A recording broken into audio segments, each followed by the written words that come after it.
미국의 어떤 그 초등학교에서 과학 시간에 선생님이 자석에 대해서 아이들한테 가르치기 위해서 질문을 했어요.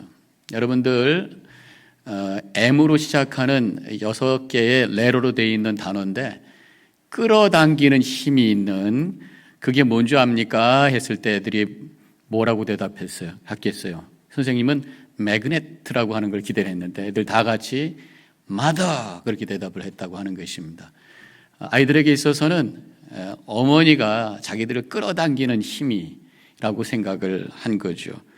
아이들뿐만 아니라 어른이 돼서도 보면은 이 어머니라고 하는 단어를 우리가 이렇게 기억하거나 말을 할 때에 마음이 뭔가 이렇게 와닿는, 또 마음이 촉촉해지는, 뭔가 나에게 움직이게 하는 힘이 있는 것을 느끼게 됩니다. 우리 마음속 깊은 곳에 이 어머니라고 하는 단어가 박혀 있다고 하는 거죠.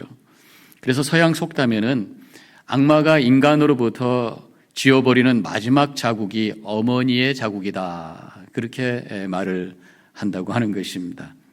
어머니는 하나님께서 우리에게 각자에게 붙여주신 천사와 같은 분이죠. 우리 예수님도 어머니의 사랑을 분명히 잘 알고 계셨을 겁니다. 예수님의 어머니 마리아가 예수님을 잉태하고 탄생하는 과정 속에 우여곡절이 있었죠. 그렇기 때문에 탄생했을 때에 그분이 귀한 분이라고 하는 걸 알고 특별한 사랑과 마음으로 희생으로 예수님을 잘 성장하도록 도와주셨을 것입니다. 그래서 예수님은 그 어머니의 사랑을 누구보다도 많이 경험했던 분이었다고 생각을 해요.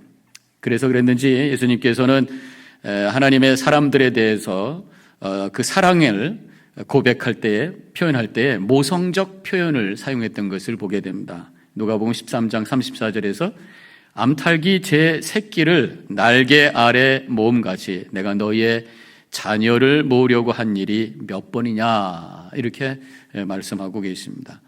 예수님은 구약에 있는 말씀을 너무나도 잘 알고 계시고 10계명을 다 알고 계셨죠. 당연하죠.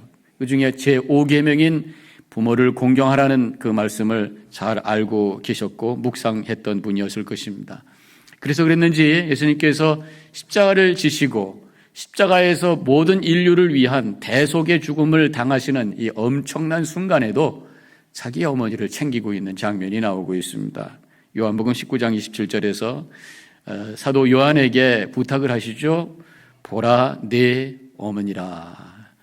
그래서 그랬는지 모든 제자들은 다 순교했지만 이 사도 요한만은 순교하지 않았어요. 나중에 반모섬으로 끌려가서 거기서 여생을 지나다가 하나님의 계시를 받고 요한계시록을 썼던 사람이 사도 요한입니다. 왜 그랬을까?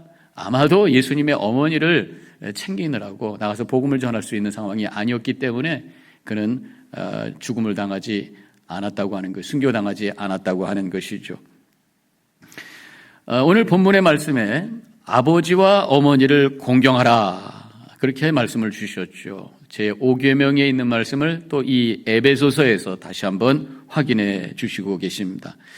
이 말씀의 의미는 우리가 두 가지로 크게 넓게 생각을 해보면, 무엇보다도 먼저 부모 공경이라고 하는 것은 우리 인간의 마땅한 자세라고 하는 것이, 우리가 그것을 도리라고 하죠. 그래서 한국 사람들도 마땅한 부모에 대한 공경이 마땅한 도리다, 인간으로서는 기본적으로 해야 될 일이다, 그런 얘기입니다. 오늘은 특별히 어머니 날이기 때문에 어머니에게 초점을 맞추면서 우리 어머니는 우리가 공경하기에 충분한 자격이 있는 분이라는 생각을 해보게 됩니다. 왜냐하면 어머니에게는 무엇보다도 희생이 있어요. 자녀를 임신하고 분만하고 양육하는 과정 속에 희생이 없이는 가능하지 않다고 하는 것이죠. 저도 결혼해서 아내가 아기를 낳고 키우는 과정을 통해서 어머니의 그 희생을 보게 됩니다. 임신할 때 보면은 여성들의 아름다움을 다 포기하는 거죠. 배가 이렇게 나와야 되고, 배가 터지고, 또 기미도 생기고, 살도 찌고, 이러면서 이 아름다움이 다 포기가 되는 그 희생을 동반하게 됩니다. 아기를 낳는 순간에도 굉장히 힘들죠. 저희 아내 같은 경우는 사람이 조그마해서 그런지 아기 낳을 때 너무너무 힘들어서 얼굴에 열꽃이 피고 그 정도였었으니까. 그런가 하면은 태어나서 아이를 키우는 과정 속에서도 아이들이 이렇게 밤에 계속해서 이제 먹어야 되니까 낮에도 자고 밤에도 자고 또 아무 때나 깨니까 우리는 밤에 자야 되는데 저는 그냥 밤이 되면 잤어요. 근데 아내는 애가 조금만 낑 하면 일어나가지고 가서 물 주고 젖 주고 하면서 키우는 것을 보면서 아이들은 어머니의 희생을 갖고 성장하는구나, 이것을 보게 되었습니다. 독일의 한 잡지에서 어머니들이 얼마나 자녀들을 위해서 시간을 많이 쓰는가라고 하는 것을 분석한 글이 있어요. 부엌에서 지내는 시간이 연간 800시간이다. 그렇게 말하고 있고, 닦는 접시가 7,200개. 이것을 쌓아놓으면, 눕혀놓으면은 파리의 에벨탑보다도 높다는 얘기예요. 25년 동안 결혼 생활하면서 주부가 쇼핑한 거리가 14,000마일. 요즘에는 이제 온라인으로 구입을 하다 보니까 좀 다른 얘기입니다만은, 그런가 하면 저녁 식사를 준비하기 위해서 오늘 식사 뭐 할까? 이런 얘기를 했던 시간만 묶어놓으면 25년 동안 4개월의 시간이 될 것이다. 그런 얘기를 해요. 또 코넬 대학의 어떤 교수가 조사한 바에 의하면 아이 둘을 키우는 가정의 경우 직장생활, 맞벌이하는 직장생활하는 그 부부가 부인은 4시간을 쓴다. 그래서 남편은 2시간을 쓴다. 그래서 똑같이 밖에서 일을 해도 들어와서 아이들을 위해서 시간을 더 쓰는 사람이 바로 엄마였다고 하는 거죠. 하버드 대학의 니콜리 교수는 두 아이를 18세까지 양육하는 어머니의 시간을 다 합쳐보면은 그동안의 시간의 3분의 2가 아이들을 위해서 쓴 시간이다. 그렇게 말을 했다고 합니다. 어머니의 희생을 생각하게 되죠. 우리가 어머니를 공경하는 것이 마땅하다고 하는 또 한 가지 이유가 있다면 그것은 자녀들을 어머니가 사랑할 때 끝까지 사랑한다고 하는 것입니다. 다른 사람들이 외면해도 어머니는 계속해서 그 자녀를 쳐다보고 있습니다. 다른 사람들은 포기해도 어머니는 포기하지 않아요. 다른 사람이 의심해도 어머니는 믿어줍니다. 다른 사람들이 외면해도 어머니는 끝까지 사랑해 주는 분이라고 하는 것입니다. 미국에서 오래전에 일어났던 일인데 어떤 청년이 살인죄를 저질렀어요. 그래서 경찰에 체포되었습니다. 어머니는 그것을 믿을 수가 없어요. 그래서 아들에게 가서 네가 정말 이렇게 나쁜 일을 했냐? 그러니까 안 했다고. 어머니 나 그런 일 한 적 없어요. 괜히 내가 어떻게 하다가 운이 나빠가지고 이렇게 된 거예요. 그렇게 변명을 하지요. 어머니는 그 아들을 믿습니다. 그래서 검사에게 찾아가가지고 우리 아들이 그런 일 하지 않았다고 했는데 살려주세요. 막 간곡하게 탄원을 합니다. 근데 검사는 무슨 말씀입니까? 이렇게 너무나도 중요한, 너무나도 명백한 증거가 있기 때문에 인정할 수밖에 없습니다. 그렇지만 이 어머니는 아들의 결벽을 믿었기 때문에 누구에게나 다 당당했어요. 그렇지만 결국 재판을 통해 가지고 사형 선고를 받게 되었습니다. 그리고 시간이 흘러서 사형 집행을 하게 되었어요. 집행일 전날 목사님이 찾아가서 그 청년과 대화를 합니다. 이제 내일이면 세상을 떠날 텐데 솔직하게 하나님 앞에 모든 것을 고백하고 회개할 것 회개하고 그리고 하나님 앞에 가는 것이 낫지 않겠느냐, 그렇게 말을 하니까 눈물을 흘리면서 자신의 죄를 고백합니다. 내가 사실은 잘못했습니다. 사실은 그 사람을 내가 살해를 한 거 맞습니다. 근데 목사님, 그래서 내 영혼을 위해서 기도해 주십시오. 회개합니다. 근데 목사님, 제가 부탁이 하나 있어요. 오늘이라도 급히 어머니를 좀 만나셔서 나에게 내가 그동안 거짓말했던 것 죄송하다고, 잘못했다고 어머니에게 꼭 전해주시기 바랍니다. 이렇게 부탁을 했습니다. 그래서 목사님은 급히 어머니를 만났습니다. 가봤더니 어머니는 그 아들의 영혼을 위해서 열심히 눈물로 기도하고 있었어요. 어머니 만나가지고 그 상황을 얘기를 했더니만 어머니 너무 놀라서 충격받고 울기 시작합니다.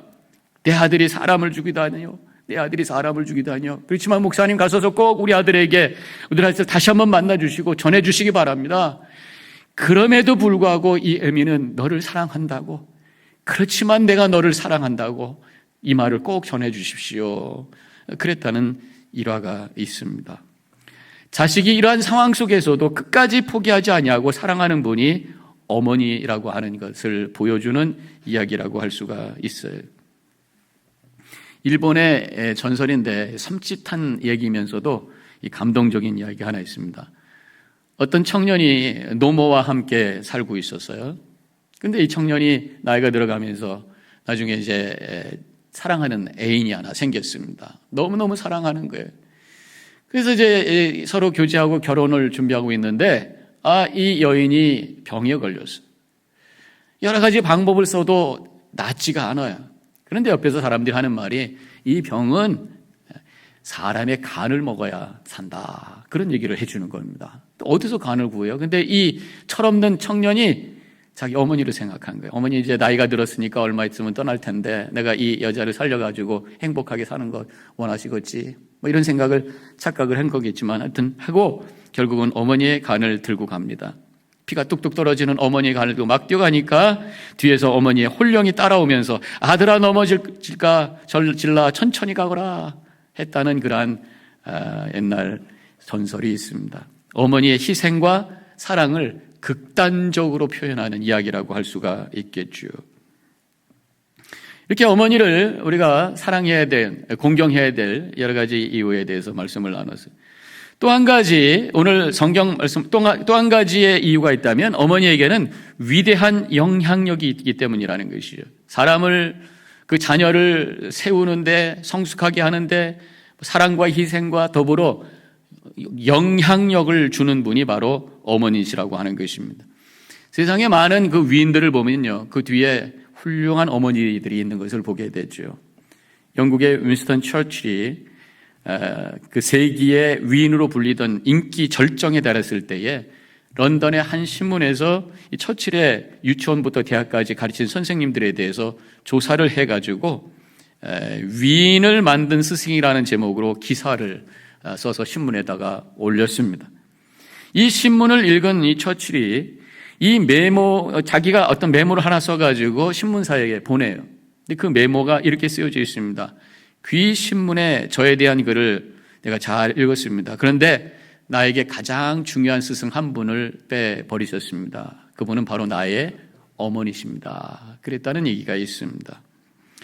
우리가 위대한 어머니를 얘기할 때 보면은 이 고백록을 쓴 성 어거스틴의 어머니를 얘기를 하죠. 근데 성 어거스틴의 그 어머니, 이 어거스틴이 9년 동안 이단에 빠지고 또 세상 향락에 빠지고 여자에 빠져서 엉망으로 살 때에 어머니는 눈물로 그 아들을 위해서 기도했던 거죠. 그래서 나중에 어거스틴이 회개하고 돌아와서 그 고백을 썼던 것이 이 참회록, 유명한 책이 있잖아요. 그 책에 어머니에 관한 내용을 이렇게 쓰고 있습니다. 오 지극히 높은 곳에 계신 하나님이시여, 나를 위해 펼쳐주신 당신의 손은 이 깊은 흑암으로부터 나를 건져주셨습니다. 이는 나의 어머니가 무릎 꿇고 눈물로 당신께 기도드린 까닭입니다. 당신의 신실한 여종인 나의 어머니는 보통 어머니들이 죽은 자식을 위해 우는 것보다 살아있는 나를 위해 더 많이 우셨습니다. 어머니가 늘 기도하는 곳에는 눈물로 바닥을 흥건히 적시곤 하였습니다. 하나님은 자식을 위해 흘린 눈물의 기도를 들어주셨고 그 눈물을 멸시하지 않으셨습니다. 이렇게 고백을 하고 있습니다. 우리가 유명한 얘기가 있잖아요. 어거스틴의 어머니가 한 번은 이 암브로시우스라고 하는 분을 찾아가서 아마 그분이 교회 지도자였던 것인 것 같아요. 감독이라고 쓰여 있는데 그분에게 가서 아들을 좀 만나서 훈계 좀 해주십시오. 그러면서 간절히 부탁할 때에 그분이 남긴 유명한 말이 있습니다. 눈물의 아들은 결코 망하는 법이 없습니다. 아들을 위해서 눈물 흘리면서 늘 기도하는 그 어머니를 바라보면서 당신의 아들은 결코 망하지 않을 것입니다. 그렇게 격려를 한 거죠. 우리 어머니들은 이렇게 자녀들을 위해서 눈물로 기도하는 분이라는 것입니다. 저 자신도 제가 유대한 사람은 아닙니다만 지금까지 이 자리에서 하나님의 거룩한 일을 하고 있는 것을 가만히 보면서 제 뒤에 우리 어머니의 영향력을 생각을 해보게 됩니다. 어렸을 때 기억으로 보면은요, 우리 집이 교회에 이렇게 붙어 있었기 때문에, 목사관이 붙어 있었기 때문에, 아버님이 목사님이시니까, 교회에서 나는 소리가 다 들려요. 근데 가끔 보면 어머니가 안 계십니다. 그러면 어디 가셨나 보면 교회에서 눈물로 기도하는 소리가 들리죠. 교회를 위해서 기도하시고, 아버님을 위해서 목회를 위해서 기도하시고, 꼭 우리 자녀들 이름 하나하나 되면서 눈물로 기도하시는 그 소리가 지금도 기억이 납니다. 또 아버님이 어디 집회를 간다든가 어디 여행을 가시면 우리 앉혀놓고 기도를 하십니다. 저녁 때 예배 드리면서. 그래서 한 사람 한 사람 우리 자녀들 위해서 기도하시면서 눈물로 기도하셨던 것이 기억이 나요. 요즘에 예배 교회에서 이제 보통 날 윗대에 일하고 돌아갈 때에 여기서 한 5시, 6시쯤 이렇게 가다 보면은 한국에다 전화를 제가 드립니다. 그럼 어떤 때는 전화를 안 받으셔요. 나중에 물어보면은 기도하시다가 전화를 못 받으셨다고 그래. 요새 새벽 기도를 못 가시니까 아버님은 건너방으로 가셔서 기도하시고 어머니는 안방에서 아침마다 기도하는 시간이 있으셔요. 그때마다 아마도 또 우리 자녀들을 위해서 저를 위해서 눈물로 기도할 것이다 라는 생각을 하면서 지금도 그 어머니의 눈물의 기도 소리가 들리는 것 같습니다. 이렇게 어머니의 희생과 사랑과 영향력이 우리를 성장하게 했고 우리를 귀한 존재로 세워주셨다고 하는 것입니다. 그래서 하나님께서 부모를 공경하라 말씀하신 것이죠. 이렇게 희생과 또 사랑과 영향력으로 인해서 우리는 부모를 공경하고 또 위해 드려야 되는 것입니다. 그런데 오늘 본문에서 부모를 공경하라고 하나님께서 하신 또 한 가지의 이유를 말씀해 주셨는데 그것은 바로 그것이 우리가 복받는 자세이기 때문이라고 하는 것입니다. 오늘 2절에서 이것이 약속 있는 첫 계명이니 이렇게 말씀하고 있습니다. 그러면 그 약속이 뭔가 봤더니 그 다음 9절에 3절에서 네가 잘되고 장수하리라. 잘 된다고 하는 것은 편안한 거죠. 장수한다고 하는 것은 건강한 거죠. 우리가 기대하고 바라고 하는 것이 뭡니까? 편안하고 건강하게 사는 것이. 근데 그렇게 사는 방법이 그렇게 살 수 있는 그러한 복이 나에게 임하는 것이 부모를 공경하는 것이다. 하나님께서 그렇게 말씀하고 계십니다. 그 이유를 찾아보니까 심리학적인 이유가 있습니다. 부모를 공경하는 것이 우리에게 복받을 수 있는 심리학적 이유가 있어요.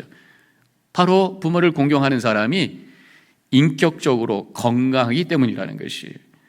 한 인간의 첫 번째 관계는 어머니하고의 관계입니다. 한 인간이 태어나자마자 제일 먼저 어머니 품에 안기죠. 그리고 처음으로 하는 말이 엄마라는 말입니다. 그래서 어머니하고의 관계가 처음으로 시작이 되는 것이 그 관계가 잘 이어갈 때에 인간관계, 모든 인간관계가 잘 풀어갈 수 있는 것이 부모와의 관계가 실패가 되면 사실 그 성격이 왜곡되게 되고 그 속에 상처가 쌓이게 되고 잘못된 성품이 만들어지면서 다른 사람들과의 관계에 문제가 생기면서 행복한 인생을 살아갈 수가 없습니다. 물론 간간히 못된 부모님을 만나서 상처도 받고 고통당하는 자녀들이 있어요. 학대라고 그러죠. 그렇지만 어쨌든 부모를 공경하라고 하는 이 하나님의 말씀을 붙들고 모든 것을 수용하면서 끝까지 부모님을 공경하면서 살아갈 때에 건강하고 성숙한 인격을 갖고 살아감으로 말미암아 복의 통로가 열리는 그러한 삶을 살게 된다는 것입니다. 부모를 공경하라는 말씀에는 복받는 또한 영적인 원리가 있어요. 부모를 공경하게 되면 겸손하게 됩니다. 겸손하게 되면 하나님의 은혜가 흘러가는 통로가 열리게 되는 거죠. 그래서 야고보서 4장 6절에서 하나님이 교만한 자를 물리치시고 겸손한 자에게 은혜를 주신다 하였느니라. 겸손한 만큼 은혜가 경험이 되고 겸손한 만큼 하나님의 복이 우리에게 임하게 되어 있어요. 부모를 공경하는 사람이 바로 겸손의 자세를 갖는 것이고 거기서부터 다른 사람을 섬기고 하나님을 섬길 수 있는 그런 겸손의 모습이 만들어진다는 것입니다. 또 한 가지의 영적인 원리라고 하는 것은 은혜를 알고 감사하는 거죠. 부모를 공경한다고 하는 것은 부모의 은혜를 알고 그것을 감사하는 것이. 부모의 은혜를 아는 사람이 하나님의 은혜도 알 수가 있어요. 감사하는 마음을 가진 사람은 마음이 풍요로운 사람입니다. 그러면 모든 사람들에게 그 마음을 나눌 수가 있고 긍정적으로 생각하게 되고 그렇게 되면 좋은 관계 속에서 살게 되면서 바로 우리의 복된 삶을 살아갈 수 있는 길이 열리게 되는 거죠. 인생의 성공은 뭐 똑똑하고 다른 것이 아니라 바로 좋은 관계를 만들어 가는 것입니다. 그것은 바로 부모 공경으로부터 시작된다고 하는 것이죠. 그래서 부모를 공경하는 이 가정으로부터 이것이 시작이 되는 것입니다. 지금은 고인이 되신 한국의 이중표 목사님께서 이런 말씀을 하셨어요. 하나님을 바로 섬기려면 먼저 효자가 되어야 되고, 예수님의 신비로운 사랑의 연합을 알려면 먼저 아내와의 깊은 사랑을 알아야 된다. 반대로 얘기하면 불효하면 하나님을 바로 섬길 수 없고, 부부간에 갈등이 있으면 예수님의 그 신비로운 사랑을 깨달을 수가 없다, 그런 말씀이죠. 결국 가정이 행복한 사람이 깊은 믿음의 소유자가 되고 하나님께 복받는 인생이 될 것이라는 말씀인 것입니다. 제가 다른 교회에서 목회할 때에 한 성도님의 어머니가 연세가 많이 드시면서 이제 치매가 오셨어요. 집에서 도저히 모실 수가 없는 상황이 돼서 널싱홈에 결국은 들어가게 되셨습니다. 아들이 이제 일을 하고 있는데 그 널싱홈에서 전화가 왔어요. 간호원이 전화를 한 거죠. 어머니가 식사도 안 하시고 그냥 만나는 사람들에게 욕만 하고 화만 내신다는 거예요. 그래서 우리가 이렇게 핸들하기가 너무 힘드니까 식사할 수 있도록 자녀들이 와서 도와주셔야 되겠다고. 그래서 그 아들이 허겁지겁 어머니에게 갔습니다. 그랬더니 어머니가 아들도 못 알아보고 그냥 욕하고 화내고 막 난리가 난 거예요. 어머니 식사하러 가십시다. 그러면 그 아들을 막 때리기까지 하면서 너무 힘든 거예요. 막 화가 나기도 하고. 그때 내 부모를 공경하라는 하나님의 말씀이 기억이 났더라는 것입니다. 그러면서 마음이 차분해지면서 막 욕하는 어머니 옷을 입히고 그분을 모시고 그러면서 식당으로 모시고 갔다고 하는 얘기입니다. 그러면서 마음이 아주 평화롭게 되었고 어머니도 식사를 잘 하시게 되었다는 고백을 했던 것을 기억하고 있습니다. 참고로 이렇게 노인들이 치매가 오셨을 때에 좌절감이 오게 되어 있습니다. 본인의 어떤 그동안에 쌓여왔던 모든 것들이 허물어지는 것 같으면서 좌절감이 오는데 두 가지 반응을 한다는 거예요. 한 가지는 이렇게 화를 내고 욕하는 분이 계시고 또 한 가지는 우울증에 빠지면서 위축되고 힘들어 하시는 분이 있어요. 그때 우리가 자녀들이 부모를 공경해야 되는, 여전히 공경해야 되는 것입니다. 그 공경하는 방법이 뭐냐면 여전히 이렇게 인지 능력이 떨어져서 굉장히 힘들어하는 상황 속에서도 사랑받는, 존경받는 나의 아버지요, 어머니라고 하는 것을 느끼도록, 말로는 어렵죠. 인지 능력이 떨어지니까. 그렇지만 마음으로 여러 가지 방법으로 계속해서 부모님과 연결되도록 해서 그래서 평안한 마음을 갖도록 하면 비록 치매가 힘든 일이지만 그것을 이겨낼 수 있는, 화내지 않고 우울증에 빠지지 않으면서 잘 견뎌낼 수 있도록 할 수 있다는 얘기예요. 부모를 공경하라는 하나님의 말씀이 우리 민족에게는 효도라고 하는 사상으로 들어오게 되어 있습니다. 이 효도는 인간 도리의 가장 중요한 것으로 우리는 알고 있습니다. 십계명에서도 아까 말씀드렸던 것처럼 제5계명, 인간에 대한 계명 중에서 제일 첫 계명으로 되어 있죠. 성경도 인간의 도리로 제일 첫 번째가 효도라고 하는 것을 가르쳐 주고 있는 것이죠. 옛날 한국에 일화가 하나 있습니다. 조선시대에 숙종 25년에 개성 부근에 소문난 효자가 있었어요. 성실하고 부지런합니다. 또 몸이 불편한 노모를 잘 모시고 있는 그런 사람이었습니다. 어느 날 임금님이 이제 개성을 지나간다는 소식을 듣고 어머니가 그 얘기를 듣고 내가 죽기 전에 임금님 얼굴 좀 한번 뵈야 되겠다 이 말을 한 거예요. 그래서 그 아들이 지게에 어머니를 모셔놓고 태워서 그래서 이제 거기까지 갔습니다. 산을 넘어서 그 먼 길을 갔어요. 그리고 잘 보이는데 지게를 세워놓고 어머니에게 앉도록 하고 이제 임금님이 지나가시기를 기다립니다.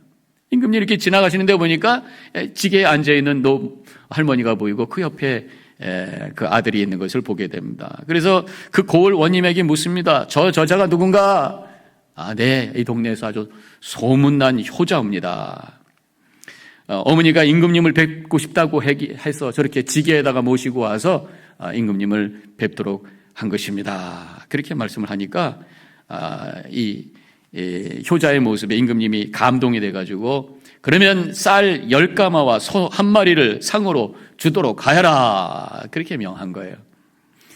그러다 이제 시간이 다시 흘러서 얼마 후에 또 임금님이 지나가신다는 소식을 이 동네에서 듣게 되었습니다. 그때 그 동네 소문난 망나니 부르자가 그 얘기를 듣고 병들어서 거동하기도 힘든 그 노모를 억지로 지게에 태워서 이제 모시고 와서 임금님이 잘 볼 수 있는 곳에 버티고 앉아 있었어요. 이번에도 임금님이 지나가다가 그 연유를 묻습니다. 그때 고을 원님이 말하기를 저놈은 천하에 아주 몹쓸 놈이옵니다. 자기의 욕심을 위해서 불편한 노무를 억지로 끌고 왔사오니 벌을 내림이 마땅하옵니다. 그렇게 말씀을 한 거죠. 그러자 이 숙종이 효자와 똑같은 상을 주거라 그렇게 말씀하면서 이렇게 또 말씀했다는 거예요. 효자는 흉내내는 것도 귀한 일이니라 라는 그런 얘기가 있습니다. 이만큼 효도는 귀한 것이라고 하는 것이 우리 민족 속에 담아있는 마음입니다. 마지막으로 이 권효가 돌아다니고 있는 작자 미상의 글이 있는데 의미가 좋아서 한번 읽어드리면서 말씀을 마치도록 하겠습니다. 부생 묘욕 그 은혜는 하늘같이 높건만은 고이 키운 자식들 중 효자 효부 드물더라. 제 자식이 장난치면 싱글벙글 웃으면서 부모님이 훈계하면 듣기 싫어 외면하네. 버릇없는 자식 소리 듣기 좋다 즐겨하나 부모님의 한마디는 잔소리라 관심 없네. 제 자식의 오줌똥은 맨손으로 주무르나 부모님이 흘린 침은 더럽다고 찡그리네. 부모님은 모든 자녀 하나같이 키웠건만 10자식은 한 부모를 귀찮다며 싫어하네. 자식 위에 쓰는 돈은 한도 없이 쓰건만은 부모 위에 쓰는 한 푼 아까워서 못 쓰도다. 처자식을 데리고는 외식함도 자주 하나 늙은 부모 위해서는 외출 한번 힘들구나. 그대 몸이 소중거든 부모 은덕 생각하고 서방님이 귀하거든 시부모를 잘 섬겨라. 가신 후에 후회 말고 살아생 생전 효도하면 하늘에서 복을 받고 자녀들이 효도하네. 이런 글이 있습니다. 오늘은 어머니 날이에요. 어머니가 아직 계신 분도 계실 거고 이미 하나님 나라 가신 분도 계실 것입니다. 귀한 어머니를 나에게 주셨던 것을 하나님께 감사하시고 그 귀한 어머니의 사랑과 희생을 기억하면서 감사하는 마음을 갖는 시간을 가지시기 바랍니다. 더 나아가서 나도 그 어머니와 같이 또 그 아버지와 같이 우리 자녀들에게 귀한 사랑과 은혜를 흘려보내는 삶을 살아야 되겠다고 결단하는 이 시간이 되시기를 바랍니다. 이제 우리가 다 같이 어머니 노래를 함께 부르면서 말씀을 마치겠어요. 1절만 부르겠어요. 나 실제 괴로움 다 잊으시고 길을 제 밤낮으로 애쓰는 마음 진 자리 마른 자리 가라니시며 손발이 다 닳도록 고생하시네. 하늘 아래 그 무엇이 넓다 하래요. 어머님의 희생은 가히 없어라. 이 시간에 잠깐 눈을 감으시고 우리의 어머니를 기억하시기 바랍니다. 이미 고인 되신 분도 계실 거고 또 연로하신 분도 계시겠죠. 그 어머니 나를 낳으시고 또 양육하시느라 희생하시고 많은 시간을 나누시면서 나를 위해 사랑하셨던 그 귀한 것을 기억하면서 감사하는 마음을 가지시고 나도 우리 자녀들을 이런 사랑과 희생으로 계속해서 공급함으로 믿음 안에 잘 성장하고 세워지는 우리 자녀들과 그 가정이 되도록 이 시간에 결단하며 기도하는 시간을 갖겠습니다. 잠깐 묵상 기도하겠습니다.